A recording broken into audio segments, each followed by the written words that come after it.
붕당하고 있고요. 이 파트는 처음에 공부할 때는 어려워요. 어렵게 느껴집니다. 서인이 뭐고 동인이 뭐고 또 나올 거예요. 북인이 뭐고 남인이 뭐고 이렇게 어렵게 느껴집니다. 근데 요 하나의 어떤 뼈대를 정확하게 구조화를 시키고 나면요, 이 부분은 진짜 아무것도 아니에요. 그러니까 전체 마지막에 한국사에 딱 막장을 딱 닫을 때 여러분들이 아시게 될 거예요. 아, 이건 아무것도 아니구나. 그 뒤에 더 많은 게 들어온다는 이야기일 수도 있습니다. 자, 갈게요. 자, 북인과 남인으로 나뉘어지게 된다. 자, 볼게요. 사림은요, 선조 시기 때 이렇게 동인과 서인 나뉘어지게 된다. 자, 그런데 이 동인과 서인이요, 다시 한번 남인과 북인 이렇게 나뉘어져요. 남인과 북인으로 나뉘어진다. 자, 근데 여러분들 이게 이런 어떤 당파가 나중에 가면 이제 계속 나뉘어질 거예요. 또 이제 나뉘어지게 되는데 항상 이 기준점을 가지고 나누면 돼요. 그러니까 뭐냐면 여기에서 이렇게 나눠지잖아요. 그러면 쉬운 말로 얘네가 위너가 되는 거예요. 정치권 싸움에서 얘네가 위너가 돼요. 그러면 가진 자들끼리에서 또 싸움이 일어나는 거예요. 그러면 얘네가 동인이 이쪽 서인을 바라보면서 서인에 대한 처벌을 강경하게 할 것이냐, 온건하게 할 것이냐 나뉘는 거예요. 이렇게. 그러니까 예를 들면 또 서인이 나중에 나뉘어지거든요. 그러면 이 서인이 나뉘어지게 될 때는 주도권을 누가 가진 거예요? 서인이 가진 거예요. 그러니까 여기서 분파가 되면 주도권 얘네가 가졌다고요. 우리가 주도권을 가지고 쟤네에 대한 처벌을 어떻게 할 것이냐를 가지고 우리 파가 나뉜 거예요, 또. 자, 그래서 그런 관점으로 보시면 됩니다. 그러면 이제 이렇게 동인과 서인 나뉘었는데 북인과 남인이 나뉘어졌다는 거, 이 동인 내부에서 이제 문제가 일어난 거예요. 자, 볼게요. 우선 첫 번째 이제 정치적인 사건은 뭐냐면 정여립의 모반 사건입니다. 정여립 모반 사건. 대동계 이런 것들을 조직해가지고 모반을 했다. 이런 이야기 나오는데 이거 이제 무슨 내용이냐면 이것도 이해는 한 번이에요. 나중엔 얘만 남습니다. 정여립만.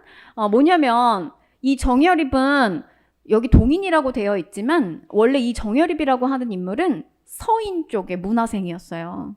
아까 서인의 학파적 스승이 누구였냐면 이이였거든요. 그래서 원래 이 정여립은 서인 쪽하고 같이 공부를 했었던 사람이에요.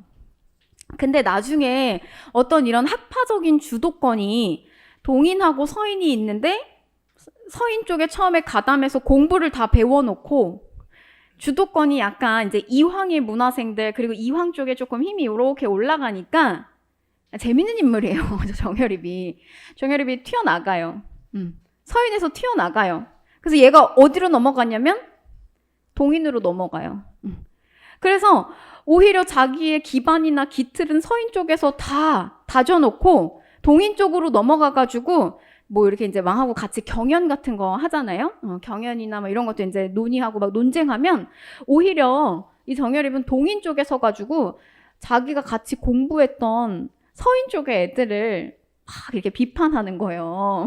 그러니까 재밌는 인물이에요, 이 인물이. 그래서 막 자꾸 비판하고 욕하고 뭐라고 하고 이렇게 합니다. 그러니까 쟤는 근본이 안 된 애다. 정여립은 막 이러면서 이제 선주한테도 막 욕을 먹고 굉장히 이제 욕을 먹어요. 그러다가 이제 이 정여립이 나중에 결국에는 이제 자기하고 몇몇 무리들하고 해서 여러 가지 이렇게 조금 이렇게 조직체를 하나 만들게 되는데 그게 이제 대동계라고 하는 조직체예요. 근데 학계에서는 이 대동계의 실체를 우리는 이제 여기서 이거는 영모를 도모했다. 이 모임 자체가. 이러면서 얘가 이제 굉장히 이렇게 누명을 씌우게 되는데 학계에서는 그게 영모까지는 아니었다라고 보기도 해요. 학설에서는. 이게 바로 이제 정여립의 모반 사건이에요. 정여립이 날뛰어서 이렇게 영모를 했다라고 씌워가지고 이 정여립을 처리하려고 했던 사건. 이 사건이 뭐냐면 기축옥사예요. 근데 그러면 저 정여립을 혼내주려고 앞에서 이제 그 칼자루를 진 사람이 생기겠죠. 그럼 그 사람이 누구냐면 서인의 정철이에요. 너를 내가 좀 혼내주겠다. 그 인물이 정철입니다. 그래서 이때 이제 이 서인이었던 정철이 수사를 벌이게 되면서 뭐 정여립을 비롯한 이제 당시에 저쪽 가담하고 있는 이 동인 쪽이 같이 피해를 엄청나게 봐요. 자, 그래서 우린 지금 뭐 하고 있는 거냐면 북인과 남인으로 나뉘어지게 되는 상황을 보는 거거든요. 근데 그 첫 번째 사건이 이 정여립의 모반 사건. 이제 요거 하나만 건지는 거예요. 근데 보세요. 얘가 동인이 이렇게 이제 당했잖아요. 이 정여립의 모반 사건은 동인이 많이 깨져 맞았어요. 서인 쪽 정철한테. 그러면 얘는 가만히 있겠어요? 사람 일은 또 몰라요. 때를 보겠죠. 그래서 그 때가 이제 언제 오냐면 선조가 물러나고 세자를 누구로 책봉할 것이냐에 대한 문제가 불거졌을 때 정철이 미움을 사요. 선조한테. 이게 뭐냐면 세자 건저의 사건이에요.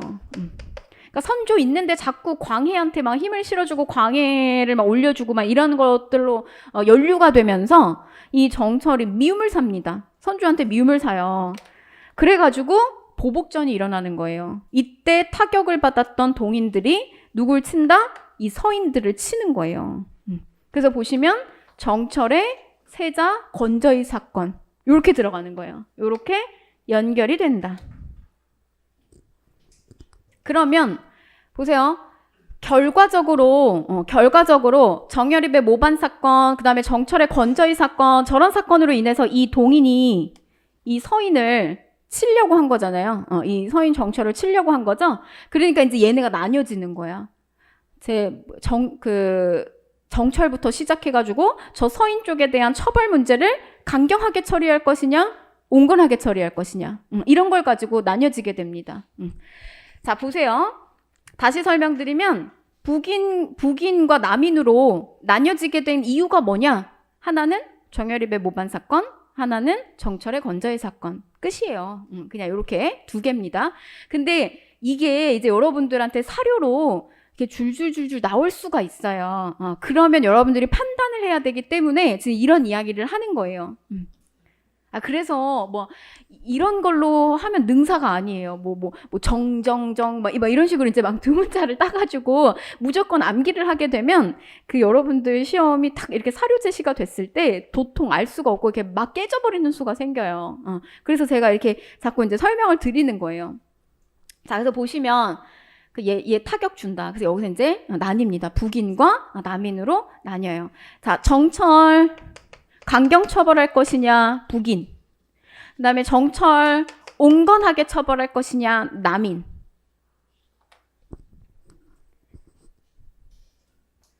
우리가 현대 정치사랑 비교해보면 사실 쉽거든요. 그러니까 뭐 우리 탄핵 같은 사건에 문제가 있을 때 그런 거 있잖아요.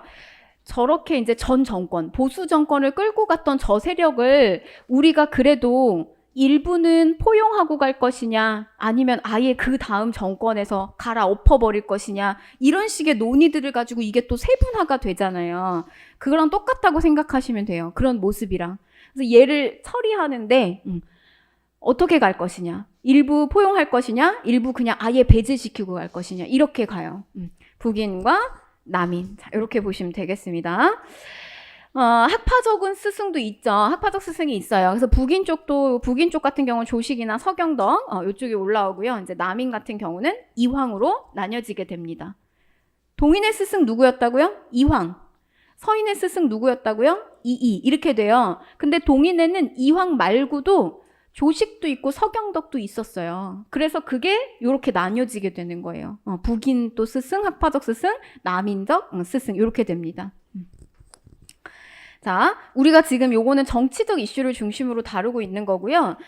이게 이제 또 성리학적으로 분파가 되는 건 조금 또 다른 문제예요. 그래서 그거는 이제 문화사 가면 또 나옵니다. 자, 그러면 우리가 광해군으로 좀 다시 가볼게요. 광해군 시기.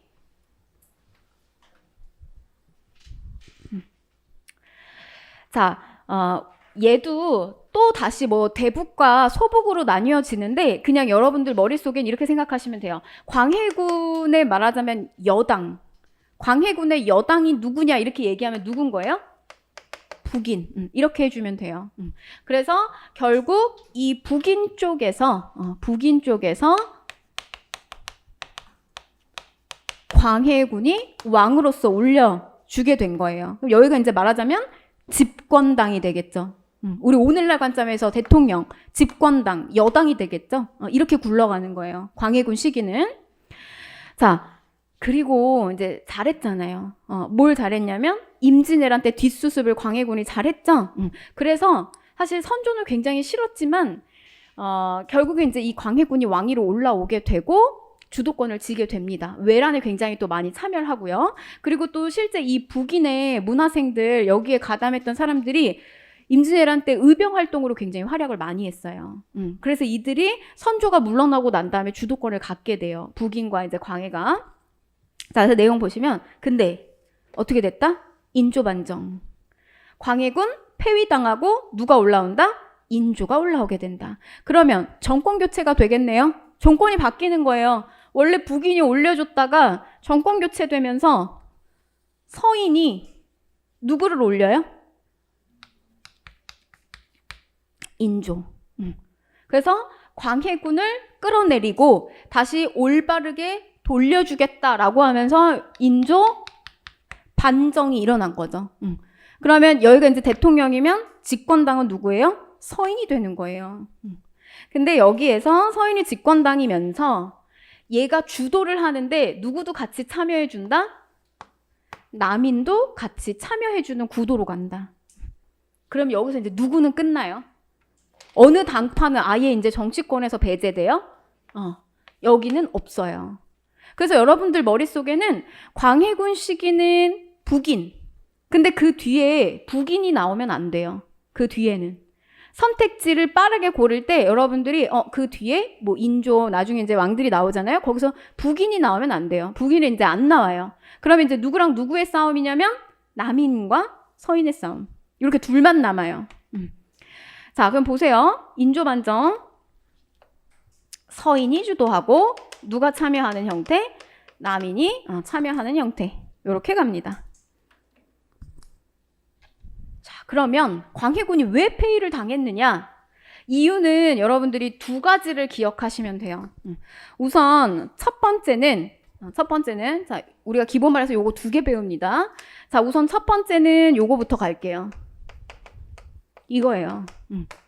중리외교. 누구랑 친했다 이거예요? 그러니까 뭐냐면 그러니까 오랑캐랑 친했다 이거예요. 우리 임진왜란 때 도와줬던 명나라의 은혜를 저버리고, 그러니까 명분을 강조하는 입장에서는 그런 거죠. 그 은혜 저버리고 이 배신자, 가웅리 보내가지고 그런 식으로 하친하고, 그래서 오랑캐랑 친한 이런 사람이라는 어떤 그 굉장히 이제 좀 스크래치를 받는 거죠. 중리외교. 근데 광해는 이 중리외교라 이게 외교적 문제가 하나가 이제 걸림돌이 됐고, 그 다음에 또 하나는 뭐냐면 서자 출신이라고 하는. 그러니까 정실 왕후한테서 태어난 게 아니에요. 공빈 김씨라고 있어요. 거기서 이제 거기 후궁 사이에서 그것도 차남으로 태어나요. 그러니까 지지 기반이 굉장히 약했고 정통성도 떨어져요. 컴플렉스가 있겠죠. 근데 이제 사실 그래서 선조는 이 광해를 정실 어떤 그 세자로 책봉을 하려고 하지 않았지만 기회가 왔잖아요. 무슨 기회가 왔냐면 임진왜란이라고 하는 기회가 왔어요. 근데 그 기회 속에서 광해군이 빛을 발했고, 그래서 결국에는 그 보여준 빛을 통해서 자기가 기회를 얻어요. 그리고 거기에 북인들도 굉장히 활약을 많이 하고요. 그래서 얼떨결에 얘는 세자 책봉이 됐어. 근데 나중에 첫 번째 왕후가 죽고 나중에 다시 올렸던 그 왕후한테서 정통성이 있는 아들이 태어나요. 그게 누구냐면 영창대군이에요. 그러니까 즉 자기랑은 배다른 형제예요. 그리고 얘는 이제 말하자면 계모죠. 인목대비. 근데 이게 이제 광해 입장에선 기가 막힌 노릇이죠. 자기가 선조를 대신해서 해야 되는 역할을 다 하고 했는데 결국에는 어떤 그 주도권이 자기랑 배달은 뒤늦게 나온 이 영창대군한테 갈 거라고 생각이 드니까 위기감이 느끼겠죠. 그래서 기록상에 이제 어떤 이야기가 나오냐면 이 영창대군을 멀리 유배 보낸 다음에 증살시켜요. 그러니까 완전 쪄 죽인다라고 하죠. 되게 잔인하게 죽여요. 기록도 되게 이렇게 잔인하게 기록돼서 막 나오려고 하는 애를 막 그렇게 애기를 막 죽이는 막 그런 기록들이 나와요.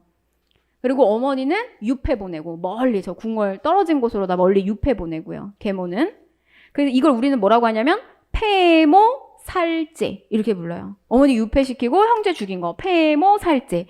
이게 결국 광해군한테 굉장한 도덕적 스크래치 얻게 되는 사건이에요. 도덕성이 완전히 떨어지게 되는 사건입니다. 그래서 결국 요거 두 가지 대표적으로 이런 두 가지의 이유가 이제 계속 씌워지면서 광해군은 어떻게 된다? 폐위를 당하게 되는 거예요.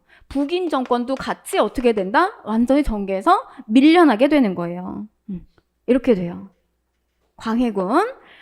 근데 우리가 연산군에 대한 평가는 일률적이에요. 미치광이 연산군에 대한 평가는 일률적이라고요. 근데 광해군에 대한 평가는 다시 봐요.